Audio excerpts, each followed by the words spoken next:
Hello students and welcome to my YouTube channel engineer से stop. और आज हम लोग कैंडिडेट एलिमिनेशन का एक दूसरा एग्जांपल देखेंगे। ये उससे काफी अलग है क्योंकि वहां पे जो हमें फाइनल आंसर मिला था वहां पे हमें सिर्फ एक सॉल्यूशन मिल रहा था, एक हाइपोथेसिस मिल रहा था। ठीक है, यहाँ पे जो प्रॉब्लम लेके चल रहे हैं, यहाँ पे जनरल और जो स्पेसिफिक हाइपोथेसिस है, दोनों से डिफरेंट वैल्यू जनरेट होंगी और उससे हम मिला के कुछ नए हाइपोथेसिस वैल्यूज को जनरेट करेंगे। तो चलिए स्टार्ट करते हैं। और अगर आपने अभी तक मेरे चैनल को सब्सक्राइब नहीं किया है तो सब्सक्राइब कर लीजिएगा, वीडियो पसंद आए तो लाइक करिएगा और बेल आइकन को जरूर प्रेस कीजिएगा ताकि फर्दर वीडियोस के नोटिफिकेशन मिलते रहें। तो चलिए हम लोग स्टार्ट करते हैं। तो आपको जब भी आपको कोई एल्गोरिथम दी जाएगी हाइपोथेसिस जनरेट करने के लिए, तो अगर एल्गोरिथम इंप्लीमेंट करना है तो इसके साथ आपको ट्रेनिंग डेटा जरूर मिलेगा, जैसा कि यहाँ पे गिवन है। ठीक है, हमारे पास 4 एग्जांपल्स हैं। ठीक है, अब हम लोग स्टार्ट करते हैं। तो जो सबसे पहला स्टेप होता है कैंडिडेट एलिमिनेशन का, to initialize the general and specific hypothesis, right. तो हमारे पास जनरल हाइपोथेसिस के लिए हम क्वेश्चन मार्क से उसे इनिशियलाइज करते हैं और जो स्पेसिफिक हाइपोथेसिस होता है उसको हम ऑल 5 से इनिशियलाइज करते हैं। तो देखिए पहला स्टेप, अच्छा ये नंबर ऑफ 5 या number of question mark depends on the number of attributes in the example, right. तो देखिए यहाँ पे एग्जांपल में कितने एट्रीब्यूट है, sky, temperature, humidity, wind, water and forecast, और ये तो हमारा डिसीजन है। तो 6 एट्रीब्यूट्स हैं।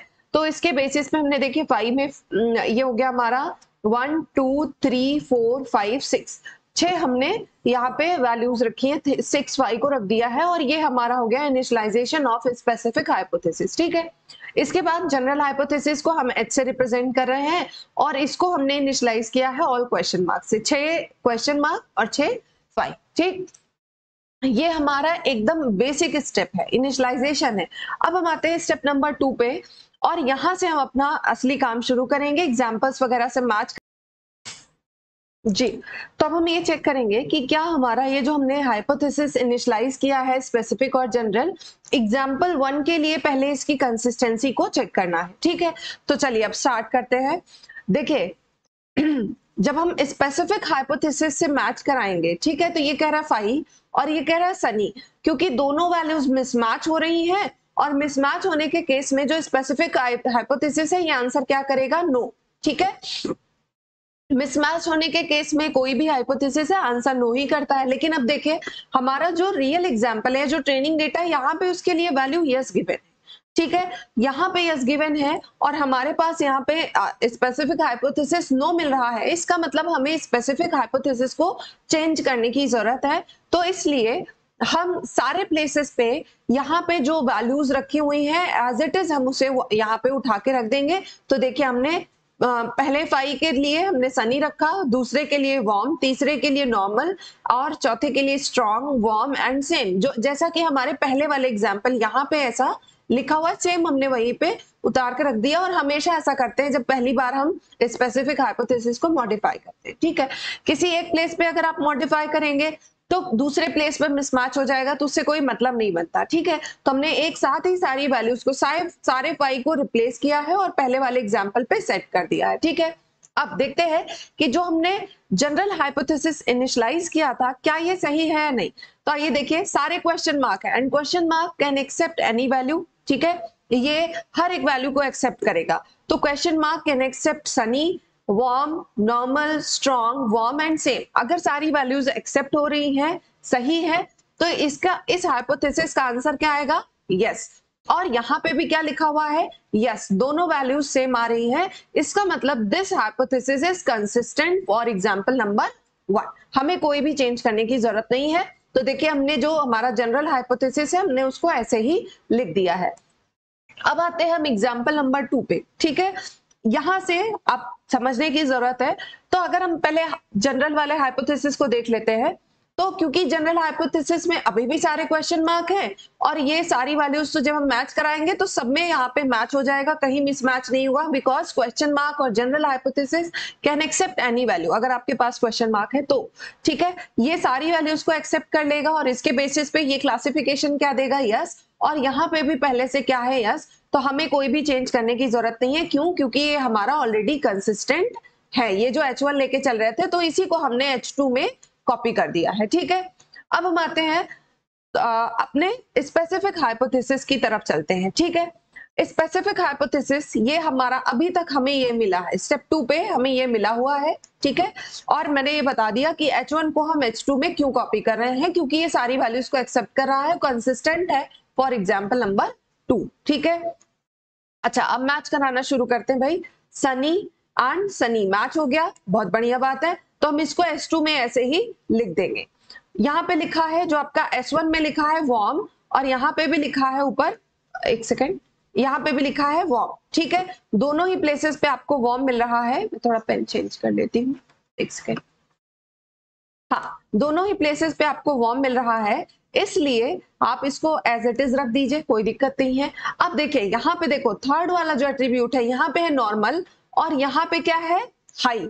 और इस केस में दोनों मिसमैच हो गया, और ये जो आपका स्पेसिफिक हाइपोथेसिस है ये क्या कहेगा, नो। लेकिन आपका सही आंसर क्या है, यस। तो हमें इसको चेंज करना है। तो जब भी आपके स्पेसिफिक में चेंज आएगा, ठीक है, तो मतलब जब आप उसे पहली बार तो उसे इनिशियलाइज कर देते हैं पहले वाले एग्जांपल पे, जब आप आगे जब भी मिसमैच आएगा इस स्टेप के बाद, तो हम उसे क्वेश्चन मार्क से रिप्लेस करते जाएंगे, मतलब जनरल हाइपोथेसिस में कन्वर्ट करते जाएंगे। तो क्योंकि यहाँ पे नॉर्मल था, यहाँ पे हाई था, जिसकी वजह से मिसमैच हो रहा था और आपका ये इनकंसिस्टेंट हो जा रहा था ये वाला स्पेसिफिक हाइपोथेसिस, इसलिए हम यहाँ पे इसकी जगह पे क्या रख दे रहे हैं, क्वेश्चन मार्क रख दे रहे हैं, ठीक है। तो जहां पे वैल्यूज मिसमैच होंगी वहां पे हम क्वेश्चन मार्क रख देंगे इन स्पेसिफिक हाइपोथेसिस। आगे देखते हैं, ये आपका क्या है, स्ट्रॉन्ग, यहाँ पे भी स्ट्रॉन्ग है तो स्ट्रॉन्ग को ऐसे ही रख दिया। यहाँ पे वार्म है और यहाँ पे भी वार्म है, इसको भी हमने ऐसे ही रख दिया। और इसके बाद यहाँ पे भी सेम है और यहाँ पे भी सेम है, तो ये वैल्यू भी हमारी एज इट इज आ गई, ठीक है। तो ये दो स्टेप या कह लीजिए दो एग्जाम्पल्स तक तो हमारा काम हो गया, मतलब यहाँ तक ये दोनों एग्जाम्पल्स के बेसिस पे हमारा ये हाइपोथेसिस बन के आ रहा है, ठीक है। अब हम लोग देखते हैं थर्ड वाला। थर्ड आपका किस तरह का एग्जाम्पल है, नेगेटिव। इसका क्लासिफिकेशन क्या है, नेगेटिव है, मतलब नो है, ठीक है। यहां से थोड़ा सा हमें समझने की जरूरत है, मैंने पहले भी समझाया है बट स्टिल मैं इसे फिर से एक बार रिपीट करूंगी, फाइन। आइए देखते हैं। तो पहली चीज, स्पेसिफिक को चेक कर लेते हैं, क्या ये इसके लिए कंसिस्टेंट है। देखिए थर्ड क्या है, ये रेनी लिखा है और ये हमारा क्या है, सनी है, ठीक। दोनों में क्या हो गया, मिसमैच हुआ, और मिसमैच होने के केस में आपका हाइपोथेसिस क्या आंसर करता है, नो, ठीक है। तो इसने कहा नो, और आपका जो एग्जांपल है वहां पे भी क्या लिखा हुआ था, नो। इसका मतलब दिस हाइपोथेसिस इज कंसिस्टेंट और हमें इसे चेंज करने की जरूरत नहीं है, ठीक है। तो यही जो हमारा S2 है उसी को हम S3 में उतार देंगे, सेम हमारा यही आ जाएगा। क्यों, क्योंकि ये एग्जाम्पल नंबर 3 के लिए कंसिस्टेंट है। अब बात करते हैं जनरल हाइपोथेसिस की, यहां से कहानी चेंज होती है। आई होप आपने एग्जाम्पल 1 देखा होगा, ठीक है। अब देखिए जैसा मैंने बताया कि जो आपका ये क्वेश्चन मार्क है ये सारी वैल्यूज को एक्सेप्ट कर लेगा। भाई क्वेश्चन मार्क सब कुछ एक्सेप्ट कर रहा है, मतलब इसका जो आंसर होगा हमेशा यस ही आएगा, ठीक है। सब एक्सेप्ट कर रहा है मतलब इसका आंसर क्या आएगा, यस आएगा। लेकिन हमें आंसर क्या चाहिए, नो चाहिए, ठीक है। तो अब हमें जब नेगेटिव एग्जांपल्स आते हैं तो हमें जनरल हाइपोथेसिस को चेंज करने की जरूरत है। और चेंज कैसा होगा, हमें इस तरीके से चेंज करना है कि जो नया जनरल हाइपोथेसिस हमारा बन के आए वो कंसिस्टेंट हो, ठीक है। तो कंसिस्टेंट करने के लिए हमारा जो जनरल हाइपोथेसिस का आंसर है वो भी नो होना चाहिए। क्यों, क्योंकि यहाँ पे नो लिखा हुआ है। तो हम क्या करते हैं, यहाँ पे जो वैल्यू लिखी है उसका हम अपोजिट लिखते हैं, ठीक है। तो रेनी का अपोजिट क्या है, देखिए अब ऐसा नहीं कि आप अपने हिसाब से सोचने लगे इंग्लिश में क्या होता है वर्ड अपोजिट, नहीं, ध्यान रखना है। यहाँ पे जो आपके पास एग्जांपल्स दिए, देखिए रेनी के अलावा कौन सी वैल्यू है, सनी एंड सनी, और कोई वैल्यू है नहीं। तो हमने देखिए क्या किया, यहाँ पे लिख दिया सनी और बाकी सारी वैल्यूज को एज इट इज रख दिया, ठीक है, अपोजिट लिखा हमने। इसके बाद अब नेक्स्ट आते हैं। अब देखिए नेक्स्ट अगली वाली वैल्यू के लिए अपोजिट लिखेंगे। यहाँ पे क्या है, कोल्ड, तो हम क्या करेंगे, इसका अपोजिट लिख देंगे। सिर्फ एक एक वैल्यू को ही हम रिप्लेस करेंगे, ऐसा नहीं एक बार में हम सब एक बार में सारा रिप्लेस करने वाला का स्पेसिफिक का होता है, ठीक है। यहाँ पे एक जगह चेंज करने से काम हो जाएगा। तो यहाँ पे हम देखें, यहाँ पे क्या कर रहे हैं, वार्म, ये जनरल हाइपोथेसिस है, ये भी ध्यान रखना है। तो हमें सारी वैल्यूज को जनरल रखना है, किसी एक जगह पे हम अपोजिट लिख देंगे, ठीक। तो देखिए यहाँ पे कोल्ड था तो कोल्ड का अपोजिट इस एग्जांपल के हिसाब से क्या है, वार्म, तो हमने देखिए वार्म रखा, बाकी सारा क्वेश्चन मार्क, ठीक। अब थर्ड यहाँ पे क्या है, हाई, तो इसका अपोजिट क्या होगा? नॉर्मल। ठीक है, ये हो गया हमारा नॉर्मल और बाकी सारे क्वेश्चन मार्क। इसी तरह यहाँ पे देखिए क्या है? स्ट्रॉन्ग। ठीक है, स्ट्रॉन्ग का कोई अपोजिट नहीं है, इसलिए हमें इसे लिखने की भी जरूरत नहीं है। अगला देखते हैं, यहाँ पे क्या है? वार्म, और इसका अपोजिट क्या है? कूल। तो यहाँ पे देखिए हमने all question mark and cool किया। ठीक है, और लास्ट हमारा जो है यहाँ पे क्या लिखा हुआ है? चेंज, और हमारे पास क्या है? इसका अपोजिट क्या है? सेम। तो हमने देखिए यहाँ पे सेम किया। अब एक चीज और ध्यान रखनी है कि हमने एक स्टेप में इतने सारे हाइपोथेसिस जनरल में जनरेट कर लिए हैं, लेकिन ऐसा नहीं है कि हम सिर्फ इसी स्टेप की कंसिस्टेंसी को ध्यान रखेंगे। नहीं, तरीका ये है कि अगर आप एग्जाम्पल नंबर 3 तक विजिट कर चुके हैं तो आपने जो हाइपोथेसिस जनरेट किया हुआ है वो जितने भी एग्जाम्पल्स अभी तक कवर हुए हैं, जैसे आपने एग्जाम्पल 1 कवर किया, 2 कवर किया, 3 कवर किया, इन तीनों के लिए कंसिस्टेंट होना चाहिए। ठीक है, और क्योंकि अभी तक हमें ऐसी जरूरत नहीं पड़ी इसलिए हमने नहीं चेक किया, लेकिन अब क्योंकि हमारे पास ढेर सारे जनरल हाइपोथेसिस जनरेट हो गए हैं, अब हमें चेक करना होगा कि क्या ये जो H3 जनरेट हो रहा है ये हमने हाइपोथेसिस किस स्टेप के रिस्पेक्ट में जनरेट किया है? ये एग्जाम्पल नंबर 3 के रिस्पेक्ट में जनरेट हुआ है। तो जो भी हाइपोथेसिस आप सेलेक्ट करेंगे, जितने भी हाइपोथेसिस है वो सारे एग्जाम्पल 1, 2 एंड 3 सबके लिए कंसिस्टेंट होने चाहिए। ठीक है, तो अब देखिए इसको हम कैसे चेक करेंगे। आइए मैच कराते हैं, क्या ये कंसिस्टेंट है सबके लिए। यहाँ पे लिखा है Sunny and all question mark, तो एक प्लेस पे सनी एंड सनी यहाँ मैच हुआ और बाकी जगह क्वेश्चन मार्क है, तो इसका मतलब ऑब्वियसली यहाँ पे क्या होगा? आंसर यस हो गया, कंसिस्टेंट है। अब यहाँ पे देखिए थर्ड वाला जो एग्जाम्पल है इसके लिए क्या लिखा है? रेनी। ठीक है, तो ये रेनी है और यहाँ पे क्या लिखा है? सनी, तो इसका मतलब मिसमैच, और यहाँ से भी आंसर नो मिलेगा और यहाँ पे भी आंसर क्या लिखा हुआ है? नो लिखा हुआ है। तो चलिए ये ठीक है। अगला वाला चेक करते हैं, पहला वाला हमारा सही हो गया। अब दूसरा देखते हैं, यहाँ पे लिखा है क्वेश्चन मार्क वार्म, तो इसके लिए सही है, इसके लिए सही है, क्योंकि आगे पीछे देखिए क्वेश्चन मार्क है तो सब कुछ एक्सेप्ट करेगा। ये वार्म वार्म आंसर क्या, यहाँ पे भी यस है, इसके अकॉर्डिंग भी यस है। थर्ड वाला चेक करते हैं, यहाँ पे देखिए लिखा है कोल्ड, यहाँ पे लिखा है वार्म। ठीक है, मिसमैच हुआ तो इसके अकॉर्डिंग आंसर क्या हो जाएगा? नो, और यहाँ पे भी आंसर क्या लिखा है? No, for example number 3। अब आते हैं थर्ड वाले पे। अब देखिए question mark normal, third place पे नॉर्मल, यहां तो मैच हो गया। ठीक है, यहां मैच हुआ मतलब आंसर यस किया, लेकिन जो हमारा एग्जाम्पल नंबर 2 है यहाँ पे देखिए नॉर्मल और हाई मिसमैच हुआ और इसके हिसाब से आंसर क्या आ गया? नो, लेकिन सही वाला आंसर क्या है?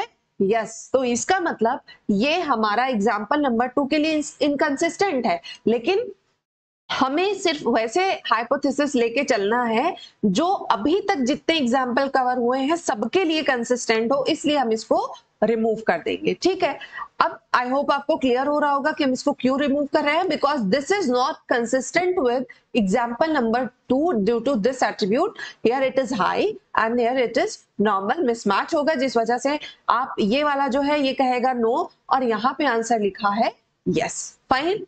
अच्छा, अब हम लोग नेक्स्ट वाले को चेक करते हैं। This has been removed. अब देखिए यहाँ पे क्या लिखा है? कूल। अब इसको मैच कराने चलो तो ये देखो, ये और ये दोनों प्लेसेस पे ये क्या हो गया? मिसमैच हुआ, और मिसमैच होने का मतलब है according to this answer is no. यहाँ पे दोनों प्लेसेस पे यस है और इसके अकॉर्डिंग आंसर नो आएगा, means this hypothesis is also not consistent with both of example 1 and 2, right. अब हम अगले वाले हाइपोथेसिस को चेक करते हैं। अब यहाँ पे लिखा है सेम, यहाँ पे भी लिखा है सेम, यहाँ पे भी लिखा सेम, बाकी जगह हम नहीं चेक कर रहे हैं क्योंकि सारे क्वेश्चन मार्क हैं। ठीक है, तो इसके हिसाब से आंसर यस आ रहा है, यहाँ पे भी आंसर यस है, कोई दिक्कत नहीं है। आखिरी ये थर्ड वाले के लिए चेक करते हैं। यहाँ पे क्या लिखा है? चेंज। ठीक है, यहाँ पे लिखा है सेम, मिसमैच हुआ और इसके हिसाब से आंसर क्या हुआ? नो, और यहाँ पे भी आंसर लिखा है नो, तो मतलब देयर इज नो इशू। ठीक है, अब हम लोग आते हैं लास्ट एग्जाम्पल पे। ठीक है, तो अभी तक हमारे पास ये दोनों हमारे यहाँ से रिमूव हो गए हैं। हमारे पास स्पेसिफिक हाइपोथेसिस ये चल रहा है और जनरल हाइपोथेसिस से 3 वैल्यूज हमने जनरेट कर दी है। ठीक है, अब हम लोग नेक्स्ट एग्जाम्पल पे आते हैं और ये वाला हमारा पॉजिटिव टाइप का है, तो हमारा जो ये स्पेसिफिक हाइपोथेसिस होता है इसमें ही चेंज होता है प्रोबेबली, राइट। आइए देखते हैं फिर। अब हम मैच कराते हैं, जो अभी तक हमारे पास हाइपोथेसिस जनरेट किया है हम उसी को चेक करते हैं क्या वो कंसिस्टेंट है क्या। सनी सनी मैच हो गया तो इसको हमने यहाँ पे एज इट इज रख दिया। वार्म एंड वार्म मैच हो गया तो इसको एज इट इज रख दिया, ठीक है, ये रख दिया। Question mark can accept any value, तो क्वेश्चन मार्क हमारा एज इट इज आ गया। इसके बाद हमारा आता है स्ट्रॉन्ग, और यहाँ पे भी लिखा है स्ट्रॉन्ग, वेरी गुड, तो ये भी स्ट्रॉन्ग एज इट इज आ गया। अब देखिए यहाँ पे लिखा है वार्म और यहाँ पे लिखा है कूल, तो दोनों वैल्यूज मिसमैच हो गई, तो जिसकी वजह से स्पेसिफिक का आंसर नो हो जाएगा जबकि हमें यस चाहिए। तो हम इसको क्या करते हैं, जब भी मिसमैच होता है स्पेसिफिक में तो हम उसको क्या करते हैं, जनरल में कन्वर्ट कर देते हैं। तो इस वजह से यहाँ पे क्योंकि कूल और यहाँ पे वार्म मिल रहा था तो हम इसको रिप्लेस कर दे रहे हैं क्वेश्चन मार्क से। इसी तरह जब हम चेंज और यहाँ पे सेम दोनों मिसमैच हुआ तो यहाँ पे भी हमने इसको क्या कर दिया, क्वेश्चन मार्क, ठीक है। अब ये तो हमारा आ गया स्पेसिफिक हाइपोथेसिस। और एक चीज मैं ऐड करूं कि जब जनरल हाइपोथेसिस में कुछ ऐड नहीं होगा, ठीक है, अभी तक आपके पास कितने जनरल हाइपोथेसिस हैं, 1 2 और 3, ये दोनों तो कट गए हैं। तो जो हमारे बचे हुए जनरल हाइपोथेसिस है इन्हीं को हमें चेक करना है कि क्या ये तीनों के तीनों ये वाले एग्जाम्पल नंबर 4 के लिए कंसिस्टेंट है या नहीं है। अब आपको दिमाग में आएगा कि मैम बाकी के लिए क्यों नहीं, क्योंकि हम प्रीवियस स्टेप में चेक कर चुके हैं। स्टेप नंबर जब हम 4 कर रहे थे तो हमने चेक कर लिया था कि प्रीवियस 3 के लिए ये कंसिस्टेंट है, तो आखिरी वाले के लिए हमें चेक करना है। स्पेसिफिक हमने जनरेट कर लिया है, ठीक है। अब आइए देखिए सनी एंड सनी, यहां से ये वाला तो आ गया, मींस दिस इज एक्सेप्टेड, ये वाला हमारा सही है, ठीक है।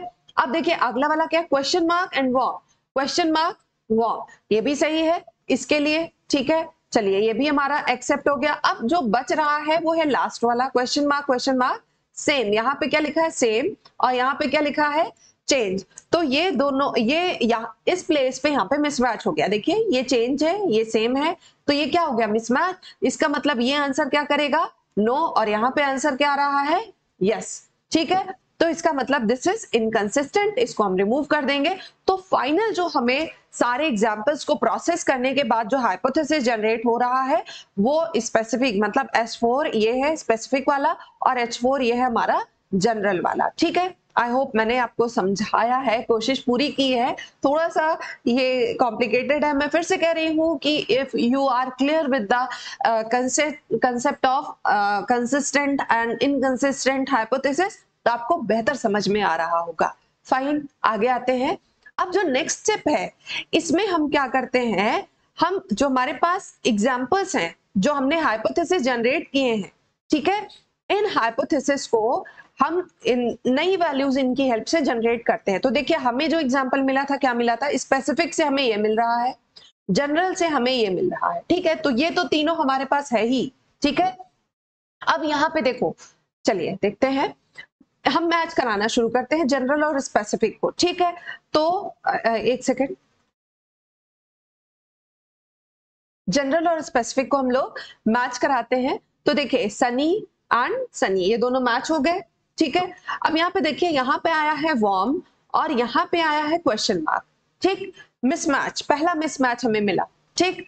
तो देखिए बहुत ध्यान से समझिएगा कि जब जहां पे मिसमैच होता है, ठीक है, वहां पे उस प्लेस पे एक बार हम स्पेसिफिक वाली वैल्यू लिखते हैं और एक बार हम जनरल वाली वैल्यू लिखते हैं। इसके आगे की कहानी बहुत इंपॉर्टेंट है, ठीक है। जहां पे मिसमैच हो रहा है उस प्लेस पे एक बार आप जनरल वाली वैल्यू लिखेंगे, एक बार स्पेसिफिक वाली। तो पहले मैं जनरल वाली लेके चलती हूँ। देखिए यहाँ पे मैंने लिखा सनी, ठीक है, इसके बाद ये जनरल वाली वैल्यू आई है। जब आप जनरल वाली वैल्यू लिखेंगे, ठीक है, तो जनरल वैल्यू के बाद आप जो स्पेसिफिक हाइपोथेसिस का रिमेनिंग पार्ट है उसको ऐड करेंगे, इसको ऐड करेंगे। देखिए question mark strong, question mark and question mark, I hope मैं क्लियर हूं, ठीक है, आपको समझ में आया होगा। अब देखिए दूसरा क्या है कि आप इसके साथ जो पहली वाली वैल्यू है इसके साथ स्पेसिफिक वाली वैल्यू लिखेंगे, और जब आप स्पेसिफिक वैल्यू को लिखेंगे तो जो जनरल की रिमेनिंग वैल्यूज हैं उसको ऐड करेंगे। ये ट्रिक है, ठीक है। फिर से कह रही हूं कि देखिए पहले आप मैच कराइए जनरल और स्पेसिफिक को, ठीक। दोनों को जब आप मैच कराएंगे तो आपको एक बार जहां पे मिसमैच होता है एक बार वहां पे जनरल वाला लिखना है, एक बार स्पेसिफिक वाला लिखना है, ठीक। तो जब आप जनरल वाली वैल्यू लिखेंगे मिसमैच वाले प्लेस पे, तो आगे वाला जो पार्ट है, ठीक है, उसको आप स्पेसिफिक से लेंगे, और जब आप स्पेसिफिक वाला लिखेंगे, है ना, मिसमैच वाले प्लेस पे, तो आगे की वैल्यूज जनरल से लेंगे। यही इसका फंडा है, अदरवाइज आप ऐसे गोल गोल घूमते रहोगे, समझ में नहीं आएगा, ठीक है। अच्छा, एक दूसरा भी देख लेते हैं। तो ये देखिए, इस कंसेप्ट से हमने ये दोनों जनरेट कर लिए, ठीक है, ये दोनों आ गए। अब चलो इसी हिसाब से हम इसको देखते हैं, ठीक। तो देखो, जब आप मैच कराओगे ना, तो कई बार ऐसा होगा कि आपके पास जो है कुछ वैल्यूज ऑलरेडी हुआ, तो जो वैल्यूज जैसे जो हाइपोथेसिस रिपीट होंगे, हम उसको एक ही बार लिखेंगे, हमें रिपीट करने की जरूरत नहीं। चलिए अब इन दोनों को मैच कराते हैं। देखिए सनी एंड ये क्वेश्चन मार्क पहले ही बार मिसमैच हो गया, तो हम जब पहली बार लिखेंगे तो इन दोनों को छोड़ा हमने, ठीक है। एक बार हम लिखेंगे सनी, सनी लिखेंगे। इसके बाद जो आगे का पार्ट है, क्योंकि पहले ही प्लेस पे मिसमैच हुआ है, आगे का पार्ट आप क्योंकि मैंने क्या लिया है, स्पेसिफिक वाला लिया है, तो आगे का पार्ट हम जनरल से लेंगे, लिखेंगे स्वनी comma warm question mark question mark question mark question mark, ठीक। तो देखिए ये वैल्यू ऑलरेडी यहाँ पे है, तो हमें इसे रिपीट करने की जरूरत नहीं है। अच्छा, अब दूसरा वाला तरीका क्या है कि भाई एक बार आप जनरल वाला लिखेंगे, तो हमने लिखा क्वेश्चन मार्क एंड वॉर्म। जब आप क्वेश्चन मार्क एंड ये मतलब जनरल वाला लेते हैं, तो आगे वाला जो पार्ट होता है वो स्पेसिफिक से लेके चलेंगे, तो लिखेंगे warm question mark strong question mark, फिर से ये वाला रिपीट हो जाएगा। तो भाई मैं कह रही हूं कि आपको इसी तरह से आपको पहले देखना है कि जनरल और स्पेसिफिक हाइपोथेसिस आपस में कहाँ मिसमैच हो रहे हैं। जहां मिसमैच हो रहे हैं वहां एक बार जनरल वाला लिखो और एक बार स्पेसिफिक वाला लिखो, ठीक। तो जब जनरल वाला लिखोगे तो उसके आगे का पार्ट आप स्पेसिफिक से लोगे, और जब स्पेसिफिक वाला लिखोगे तो आगे का पार्ट आप जनरल से लोगे। यही लॉजिक है, और this is all about the candidate elimination algorithm. और एक एग्जांपल ये हो गया, मैंने आपको ये वर्जन स्पेस भी करके बता दिया। अगर आपको कोई डाउट हो तो आप कमेंट जरूर करिएगा, मैं जरूर कोशिश करूंगी आपको सोल्यूशन देने की। अगर आप मेरे नोट्स चाहते हैं तो उसके लिए आप मेरा टेलीग्राम ग्रुप ज्वाइन कर लीजिए, इंजीनियर्स स्टॉप नाम से है, आप उसको वहां पे सर्च कर सकते हैं, मिल जाएगा आराम से। और अदरवाइज मैंने अपने मतलब चैनल पेज पे भी प्रोवाइडेड है, ठीक है। So thank you guys, thank you for watching, please like share and subscribe my channel. Bye bye, take care.